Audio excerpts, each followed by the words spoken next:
Assalamualaikum warahmatullahi wabarakatuh. Saya Restu Reskianing Tias dengan NIM 2507108. Di sini saya akan menjelaskan mengenai 3 hal yang telah saya pelajari selama 1 minggu belakangan ini. Yaitu diantaranya ada yang pertama, cloud computing, yang kedua, zero trust security, dan yang ketiga, ada blockchain. Baik, yang pertama ada yang namanya cloud computing. Pernah nyimpen file, foto, atau video di Google Drive? Kalau pernah, berarti kita sudah menggunakan yang namanya cloud computing. Jadi simpelnya tuh kayak cloud computing itu kayak lemari penyimpanan dengan kapasitas yang gede yang ada di dunia maya atau internet. Jadi kita bisa simpan file atau dokumen, foto, video tanpa harus memiliki komputer dengan kapasitas yang gede. Jadi kita bisa akses lemari penyimpanan itu di mana saja dan kapan saja. Jadi contohnya nih, misalkan kita ada kelompok, kita nggak usah repot-repot bawa flash disk. Kita perlu simpan tugas yang kita punya di Google Drive, dan semua anggota kelompok itu bisa akses tugas itu dari mana aja dan kapan aja.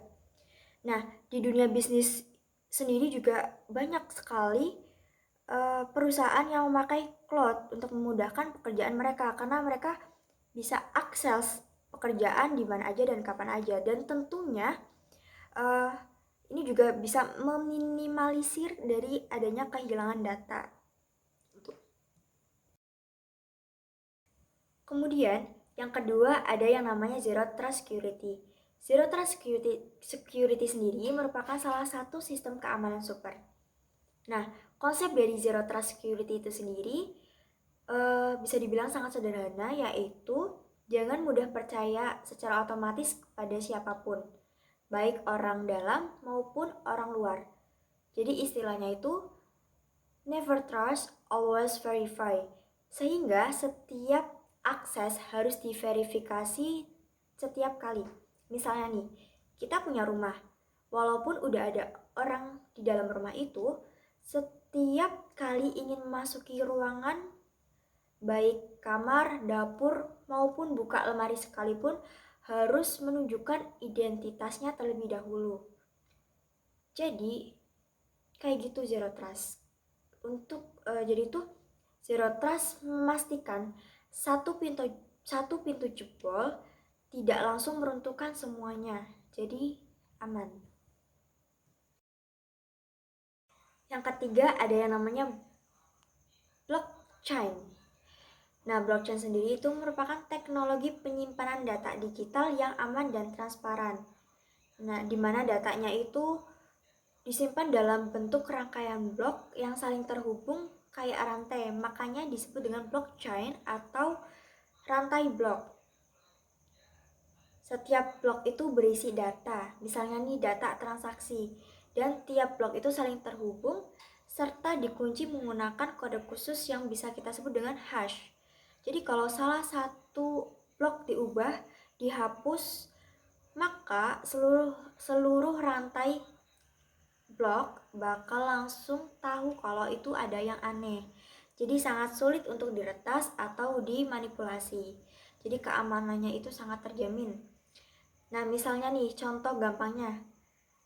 Misalnya nih saya dan teman-teman saya bakal mencatat kegiatan transaksi yang akan kami lakukan. Salah satu orang bertransaksi, orang lainnya mencatat kegiatan transaksi tersebut. Jadi buku yang kami pegang itu berisi catatan yang sama.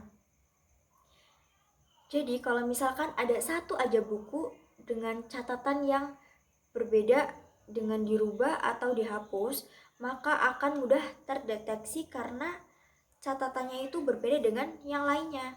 Sehingga catatan itu dianggap tidak sah. Begitu.